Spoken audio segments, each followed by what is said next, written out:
ಪವಿತ್ರವಾದಂತಹ ದತ್ತಪೀಠದಲ್ಲಿ ಇರತಕ್ಕಂಥ ಚಂದ್ರದ್ರೋಣ ಪರ್ವತದಲ್ಲಿ ಈಗಾಗಲೇ ಕಳೆದ ಹಲವಾರು ವರ್ಷಗಳಿಂದ ನಿರಂತರವಾದಂತಹ ಏನು ಇಲ್ಲಿ ಹಸಿರೀಕರಣ ಮಾಡಬೇಕು ಅಂತ ಹೇಳ್ತಕ್ಕಂಥ ಏನೇನು ಷಡ್ಯಂತ್ರ ಇದೆ, ಆ ಷಡ್ಯಂತ್ರದಲ್ಲಿ ಈಗ ಮಾಣಿಕ್ಯದಾರವು ಒಂದಾಗಿದೆ.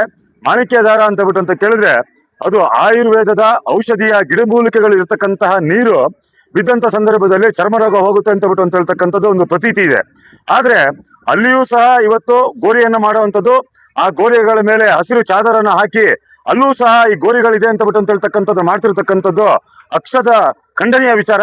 ಹಾಗಾಗಿ ಇದ್ರ ಬಗ್ಗೆ ಏನು GPR ತಂತ್ರಜ್ಞಾನದಲ್ಲಿ ಅಲ್ಲಿ ಏನು ಗೋರಿಯನ್ನು ಮಾಡಿದಾರೆ ಅಂತ ಹೇಳಿ ಏನು ಉತ್ಖನನ ಮಾಡಬೇಕು ಅಂತ ಹೇಳಿ ಈಗಾಗಲೇ ಮನವಿಯನ್ನು ಕೊಡ್ತಾ ಇದೀವಿ.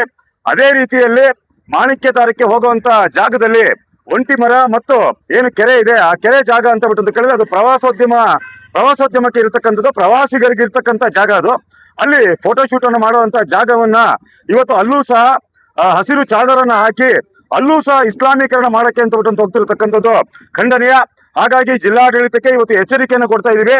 ಪದೇ ಪದೇ ಈ ರೀತಿಯಾಗಿ ಸಿಕ್ಕ ಜಾಗದಲ್ಲಿ, ಚಂದ್ರದ್ರೋಣ ಪರ್ವತದಲ್ಲಿರ್ತಕ್ಕಂಥ ಜಾಗದಲ್ಲಿ, ದತ್ತಪೀಠದಲ್ಲಿರ್ತಕ್ಕಂಥ ಜಾಗದಲ್ಲಿ ಯಾವುದೇ ಕಾರಣಕ್ಕೂ ಸಹ ಹಸಿರುಕರಣ ಮಾಡೋದಕ್ಕೆ ಬಿಡೋದಿಲ್ಲ, ಚಾದರ ಹಾಕೋದಕ್ಕೆ ಬಿಡೋದಿಲ್ಲ ಅಂತ ಹೇಳ್ತಕ್ಕಂಥ ಎಚ್ಚರಿಕೆಯನ್ನು ಕೊಡ್ತಾ ಇದೀವಿ. ಅಕಸ್ಮಾತ್ ಆಗಿ ಇದೇ ರೀತಿ ಮುಂದುವರೆದ್ರೆ ನಾವು ಪ್ರತಿ ಹುಣ್ಣಿಮೆಗೆ ಬಂದಂತ ಸಂದರ್ಭದಲ್ಲಿ ದತ್ತಪೀಠದ ಈ ಪರ್ವತಗಳಿದೆ, ಆ ಪರ್ವತದಲ್ಲಿ ನಾವು ಸಹ ತ್ರಿಶೂಲವನ್ನು ನಡ್ತೀವಿ ಅಂತ ಹೇಳಿ ಈ ಮೂಲಕ ಎಚ್ಚರಿಕೆಯನ್ನು ಕೊಡ್ತಾ ಇದ್ವಿ. ತಕ್ಷಣವೇ ಜಿಲ್ಲಾಡಳಿತ ಇದಕ್ಕೆ ಎಚ್ಚರಿಕೆಯಿಂದ ಏನು ಕ್ರಮವನ್ನು ತೆಗೆದುಕೊಳ್ಬೇಕು ಅಂತ ಕೇಳ್ಕೊಳ್ತೀವಿ.